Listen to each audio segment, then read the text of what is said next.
Hey y'all, we're not back yet. Don't get excited. Don't get excited. We're not back yet. If you don't know who I am, I'm Marissa J, host of the Queen Stable podcast. We are on a hiatus right now, indefinitely.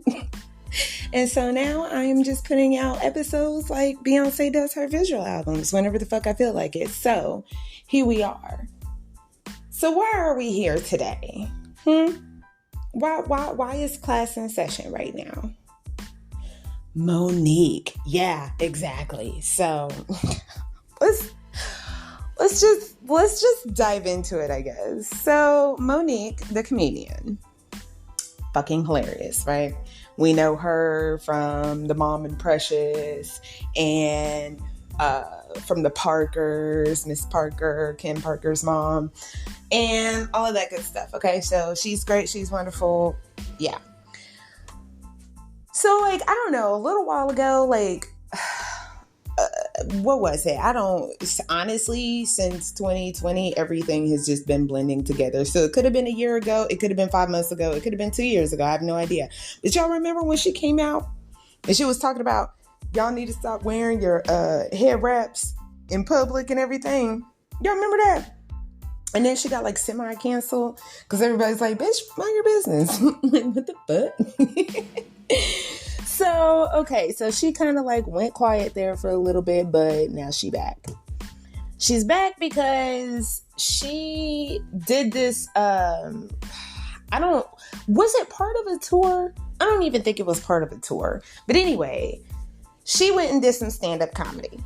And if you ever been to a comedy show, you'll know that there's not just one comedian. There's a whole bunch of comedians, right? And so you have the openers, and then you've got headliners and stuff. So the headliner is supposed to go on last. That's the person that everybody came out to see, right? So say if Julesy from YouTube had this thing put on, and let's say she was sponsoring some sort of event, okay? And let's say I'm supposed to open, but Eloho from I Am Eloho on YouTube, she's the headliner because everybody came out to see her. Didn't nobody come out to see me? Didn't nobody come out to see Julesy? I mean, that's a great plus, but everybody came out to see Eloho. So that's what that means, okay? Now that we're all caught up on terminology here, let's get to the facts. Well, we don't really know the facts, so let's get to the assumptions, I guess. So Monique mad because she was supposed to be the headliner. And then when she got to the venue, I don't know, a lot of this is very unclear. Very unclear. But anyways, she gets there and she's like, wait a minute, I'm supposed to be the headliner because she sees that D.L. Hughley is going on after her. And so she gets mad. She gets in a tizzy or whatever. Apparently, D.L. Hughley did not sign his contract, so he ain't even show up. Okay, he wasn't even there. I guess he was just fuck it. I guess. I don't know. Did he show up? And if he ain't signed the contract, then how the hell is it that this was even a fucking problem? A problem big enough for her to speak on stage. Because it's almost as if she didn't know that she wasn't the headliner or any of this contract mix-up until the night of. And if that's the case, then why would D.L. Hughley's name even be... Why would his name even be on there if he didn't sign the contract? It was on ticket stubs. It was on the marquee. It was everywhere. Why the fuck does it even matter if he didn't even sign the contract? See, this is what I'm saying. There's nothing is making sense in this story, but okay. So she gets on stage. She mad as fuck because DL didn't come to the show or didn't open for her. Again, very unclear as to what we supposed to be mad about, but we mad at D.L. Hughley because something. So she gets on stage and she goes Okay? She done talked about this man family. She said, oh man, it was so fucking funny. It was so fun. Listen, I'm sorry, but she's a fucking comedian, all right? So she got on stage and she told a whole bunch of fucking jokes. Okay? It made me laugh. She said she felt sorry for his wife, because how the fuck you gonna suck the dick of a coward? She said it. I didn't say it. I ain't say it. She said it. But I fucking laughed because that shit was funny. A lot of the things that she said was funny. It was hilarious. How are you not going to laugh? If you don't laugh, you're just a hater. So she gets it all out in the open. She also mentions in that, I don't know if you could call it like a comedy set, because like she was telling jokes and it really was funny, but really she was just venting. So I don't really know like her rant session. Okay. So in the midst of her rant session, she said that D.L. Hughley, Monique had went on to one of these shows that D.L. produces, and D.L. had the host ask her a fucked up ass question. Would she rather her husband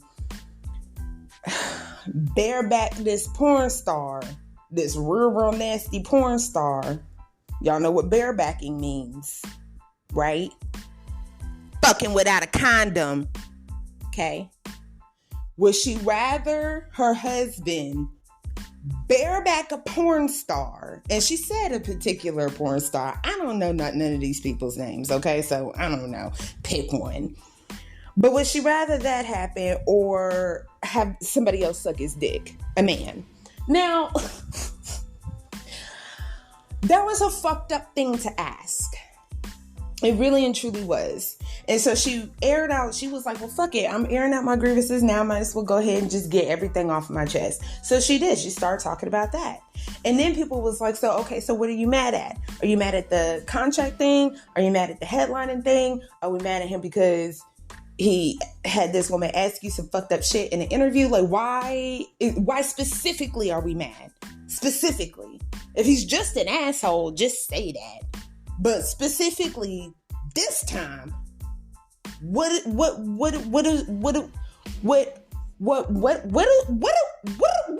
mad at right now? Monique, what are we mad at? I just need some clarification. That's it. So DL goes on his radio show because he does have a radio show. Now, there's been this whole like back and forth. Oh, well, her body of work is so much, and it is. I Googled it. I wanted to know who had more credentials. You know what I'm saying? Who had more shit? She got more awards. Way more awards. And she got a lot of stuff. She had a lot of projects going on. But on the radio, DL, when he was talking about the whole subject, he had brought that up. He was like, it's not about what you've done, it's about what you're doing. And he's right. He's absolutely right. You know what I'm saying? Like, who's somebody that we ain't heard of in a minute? Hell, I don't know. Usher. Yeah, we ain't heard from him in a minute. Usher. So if you put Usher up against Lil Nas X, okay? Now, I guess Usher isn't really a great example because he does have more recent stuff than Monique, but whatever. Let's just pretend he ain't putting nothing out in several decades, okay? It's about what you're doing, not what you have done. DL's on the radio every day. And he's doing like other stuff too, but he on the radio like every day. And it seems to me that the only time that I see Monique is whenever she's complaining about something. I'm sorry. I hate to say it like that. I really hate saying that about another Black woman that is clearly hurting right now, but it is what it is. Every time I see her, she's just complaining about something and I don't understand it, but I do. We'll get to that here in a second. We'll get to why Moniqueing right now. So in that, he was talking about like everything that had happened or whatever. And he's just like, that's fucked up. You brought my wife into the situation. She even brought his dog into the situation. But this has been going on like back and forth. Like she'll get on live and he'll get on his radio. And like they be on it back and forth on Twitter and shit. So I don't really know exactly at what point any of this shit had happened. But apparently she had talked about his dog. And what kind of man needs a service animal or whatever. Here's the thing. He explained it on the radio show. He was like, I got that dog.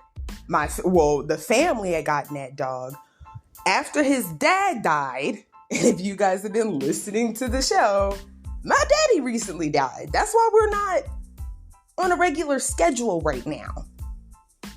So his daddy died, and their family decided that it would be a good idea to go and get a dog from where his dad was from, and they named the dog after his father. And that is an emotional support animal. You really shouldn't. I don't like that she turned that into a joke. That'd be the same as making fun of someone with diabetes for having to take insulin.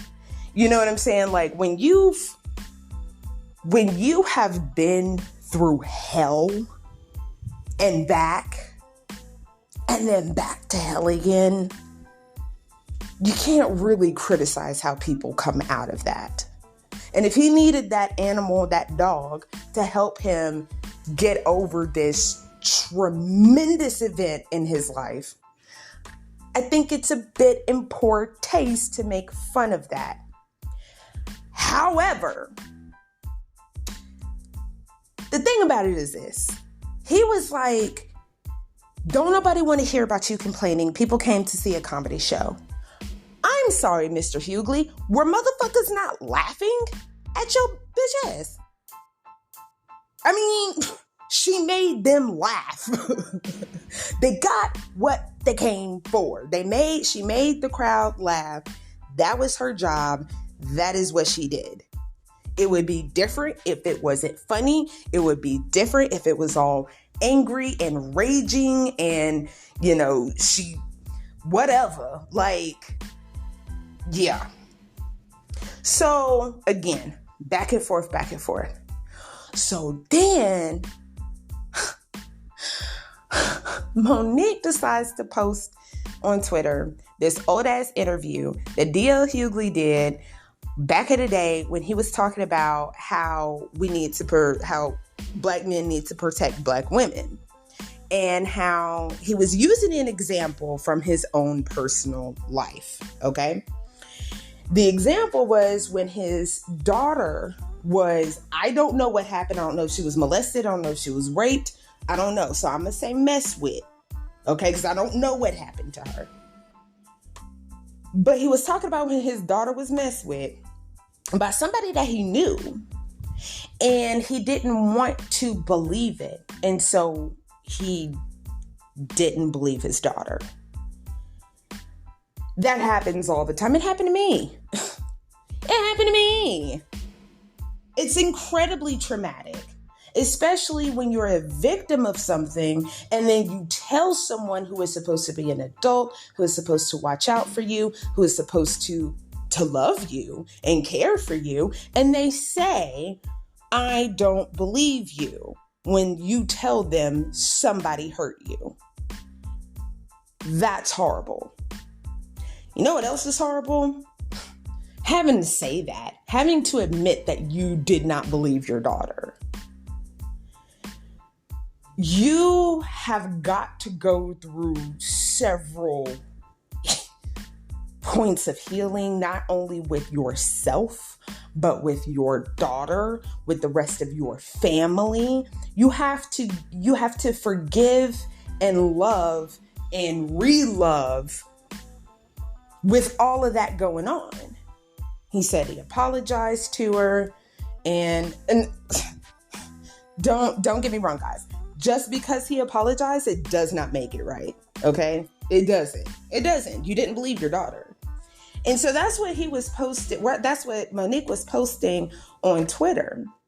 Was that, what kind of man is this? And yeah, okay, he said he was sorry, but sorry, is it going to fix that? And what kind of person are we supposed to, be following or whatever, right? Just like dogging him, right? So at that point, I was like, I need to get on the microphone. I have to. I got to talk about this. But before I could turn on the mic, D.L. Hughley's oldest daughter responded to Monique's live. I think it was on Twitter. I don't know if it was on Twitter or Instagram, but her and Daddy, her husband, went on live. Pause, time out. Let's stop acting like Monique calling her husband Daddy is a fucked up thing. Okay? Let's stop that right fucking now. I'm getting real sick and tired of people rolling their eye. Oh, there she go with Daddy. Don't sit up here and act like you don't call your nigga Daddy. Don't sit up here and act like you don't let your bitch call you Daddy. And please don't act like you don't like it. The hell is wrong with y'all? Oh, she called him Daddy. You know what? She also explained that shit too in an interview years ago. What her explanation is for calling her husband Daddy is that her father never taught her how to be a woman. She didn't learn that from her daddy. She didn't learn love from her dad. She didn't learn any of the things that a loving father is supposed to teach their children. So she is feeling like she's getting that from her husband. Stop fucking perverting everything. Okay? It's not a perversion. But the way that you guys keep... it's so fucked up. It's like parents that kiss their kids in the mouth. And when I say kids, I'm not talking about like no 15, 16-year-old. I'm talking about like 6, 7, 8-year-olds in the mouth. And I've heard people, oh, that's so nasty. That's child abuse and that's this and that's that. You're fucking gross. You're the gross one because your mind took it there. So let's leave her alone about this whole daddy situation. You want to harp on her misspellings. Okay? Those tweets are so hard to fucking read. I don't know how old Monique is. I don't know how many Grammys she's won, how many Oscars she's won, how many TV shows she's cameoed in, how many movies she started. I don't know. But I do know somebody needs to proofread her Twitter. If you don't know the difference between Y-O-U-R and Y-O-U''RE, you don't need to be typing shit out. Hand that phone to somebody the fuck else, please. Getting back to it. You want to get mad at her? Get mad at her. There's a plethora of reasons to be upset with Monique. Her calling her husband Daddy is not one of them. Going back to it, like I said, she felt as though her dad didn't give her the type of love that her father should be giving their daughter. One thing that he did was not believe her when she told him that somebody was messing with her. So when this interview was brought to her attention, obviously it triggered her. She was triggered by it. But instead of letting it go or just being quiet about it, she decided to take to Twitter, wrote this long ass fucking post about, how he ain't a man and this, that, and the third and blah, blah, blah. So he responds to it and then she gets on live. And after this long ass live, that's when the daughter responded. But she went on live to double down and then triple down. She was like, no, I said what I said. And you guys are telling me like I'm traumatizing that girl. And she said in the live, she was like, There's nothing more that I could do to traumatize her even further. Like, the trauma's already been done and over with. Yes and no. The thing about it, Monique, is that in the same way somebody took that interview, sent it to you, and triggered you enough to where you had to repost it along with this long ass fucking tweet. It must have been Instagram, because I don't even think that Twitter can do all of that. It's only 160 characters? I don't fucking know. But you can't even write all of that on fucking Twitter. So she still needs a proofreader. Anyways, instead of just letting it the fuck go, she decided to go and do what she did. Because she was triggered. Because she was traumatized. That is essentially the exact same thing that she is doing to this little girl. But see, the thing about it is this.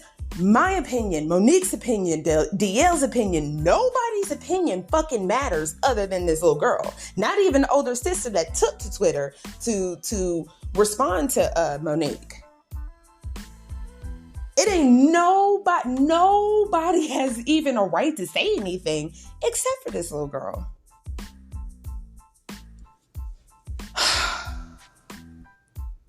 It's sad and it's pathetic. And it's weak. It is so weak to have to see these two black people going at each other the way that they are, when really and truly the fucking club promoter is the one that they should both be going after if there was a discrepancy in the contract. But obviously the contract, that's not what this is about. Monique is still hurt. Monique is still traumatized. Monique is still trying to heal. But what I don't think Monique understands is that part of healing, that means you've got to work on yourself. Now, whether you do it, you have, spiritual healing or religious healing, like prayer and going to church and all of that, or medical healing, getting on antidepressants, okay?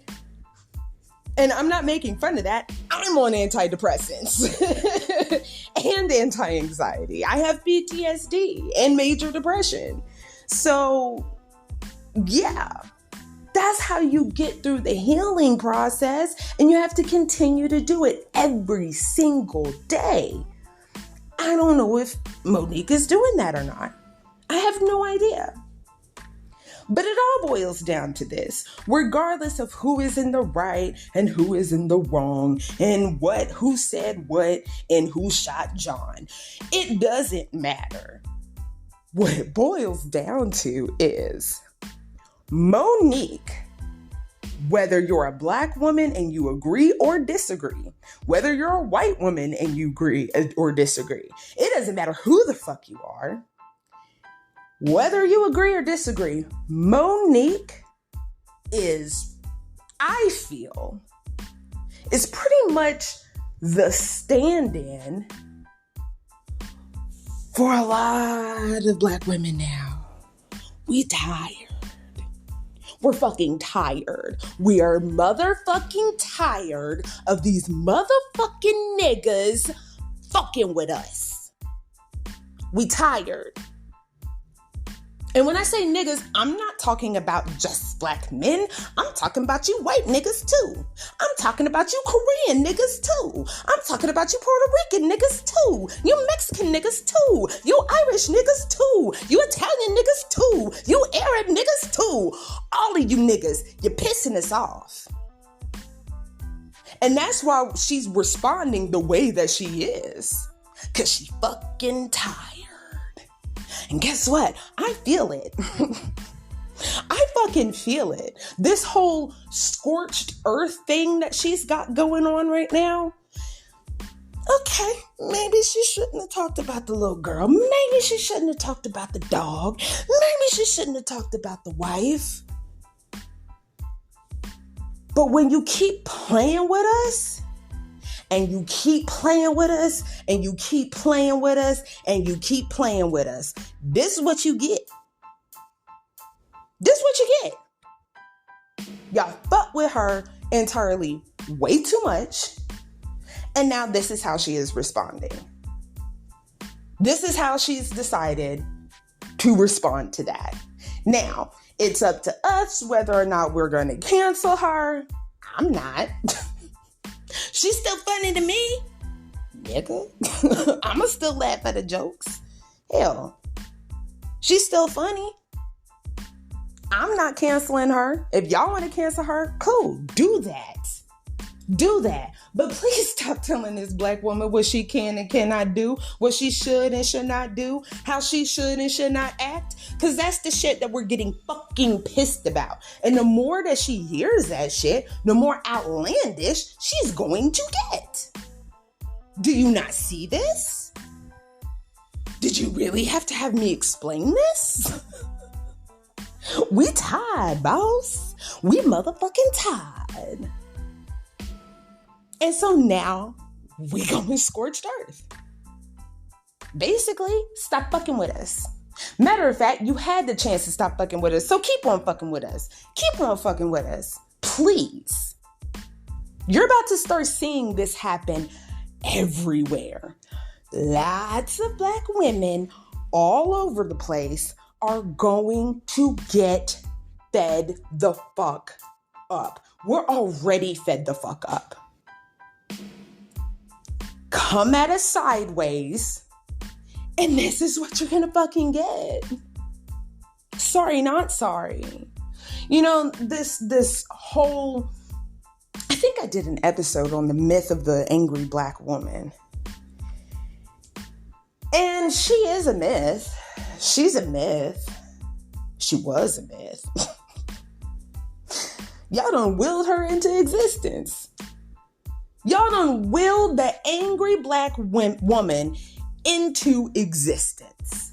You wanted us to be so mad, so angry, so spiteful.